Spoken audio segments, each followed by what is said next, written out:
Hello there, and welcome back to my little bit of Mexico. Excuse the fuzz and scruffiness, but it is Sunday. I don't have to go back to work until tomorrow morning. So I'm going to look at a couple of books. I've had these books for ages, and they're ones that made me enjoy Mexico before I ever came here. So you may see them. They're back there next to the Coleman's mustard tin that I have. And these are the ones I'm going to share with you.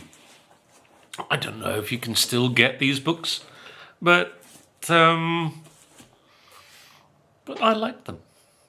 They were very enjoyable books. The first book, I enjoyed the beginning of this, but I never actually finished this one, called The Full Montezuma by some author called Peter Moore, which covered Mexico and his travels through Central America. So I think it's because it didn't really concentrate on Mexico. That was why I didn't really enjoy it so much. I think it began in Chichen Itza or Tulum and then carried on, but didn't really look too much at the whole of Mexico. This book, though, On Mexican Time by Tony Cohan, I've read this a couple of times, like 2 or 3, and it is a really lovely book.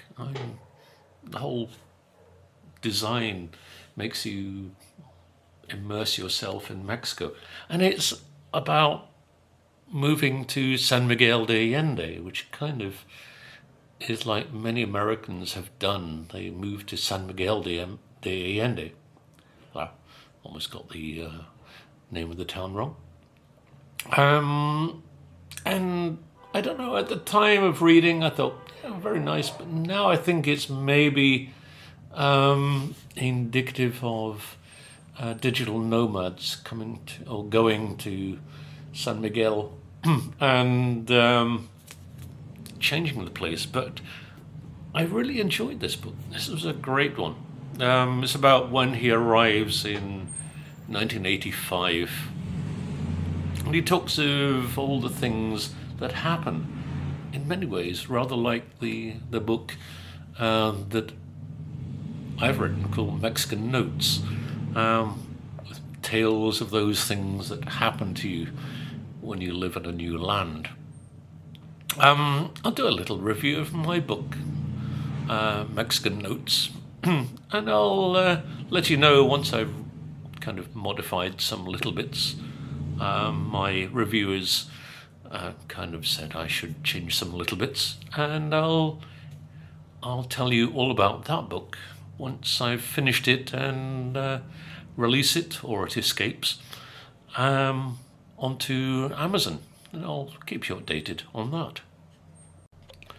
Of all the books about Mexico, this really is my favorite. Again, like with On Mexican Time, I've read this a couple of times, and the author is James Runcie. I think is a journalist. I can't remember. I remember his name from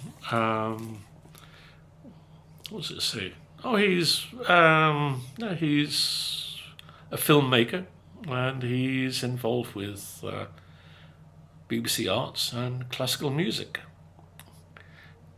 And it really is a nice historical book, all about chocolate. And the book is called The Discovery of Chocolate. And it kind of begins when the Spanish arrive in Mexico and discover chocolate, hence the title, Discovery of Chocolate. And it's all about one Spaniard who adopts a greyhound called Pedro, so it says on the cover. I can't remember that much about it. I must read it again. It's such a long time since I've read this book. But it's all about the immortality that chocolate gives to a person, and it follows, I think his name is Diego, all the way through from the times of the conquests up to modern times, and how chocolate gives this immortality to whoever drinks it, or whenever you drink the stuff. It's a lovely book. Really, if ever you see this book on the bookshelves, grab a copy. It is really great. I love this book. The other book, which I don't actually have because it kind of disappeared or escaped during the move, is from a tourist guide. It's called The Rough Guide to Mexico. And Rough Guide had a whole series of books to all different countries, cities, etc., all about how to survive wherever you happen to be on a budget. I don't know if Rough Guides still exists as physical books, or if they're now purely an app or a website. I'm not quite sure, but they were really good books. They had such a great wealth of information, places to visit, restaurants, cafes, and hotels that were cheap as well. They really did make travel more accessible, opened your eyes to visiting places, and realized you could go to these places on a budget, whether it was Mexico, Thailand, Iceland, or wherever it happened to be. But I always remember we were in the UK and we were going to be here in Mexico, I think for the wedding.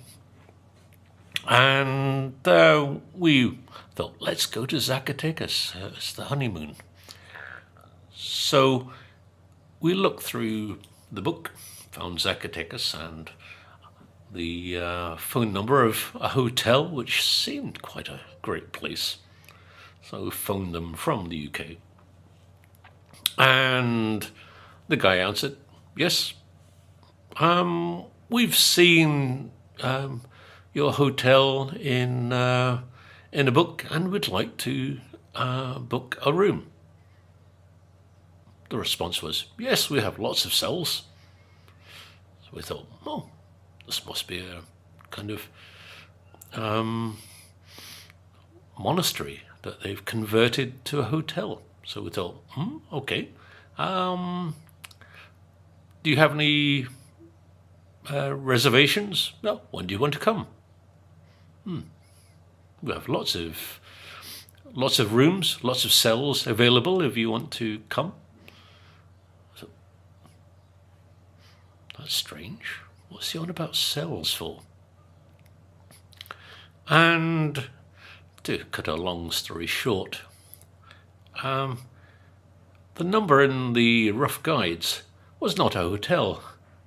It was the police station in Zacatecas, and the cells they had were those for people who commit various misdemeanors.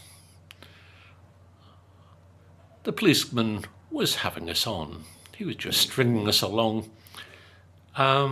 So we just said, thank you very much. We'll look for a hotel. Yes. We found a hotel, a very nice one actually, a huge room it was. It was like 2 rooms which were knocked into one. But bloody cold. This December in Zacatecas can be pretty cold, being high up. And so, if you ever want to go to Zacatecas, it is a wonderful city. I think along with Guanajuato is one of my favorite cities in the central part of Mexico. Anyway, thank you all for watching. Please like and subscribe from those buttons below. Thank you all very much. Bye for now.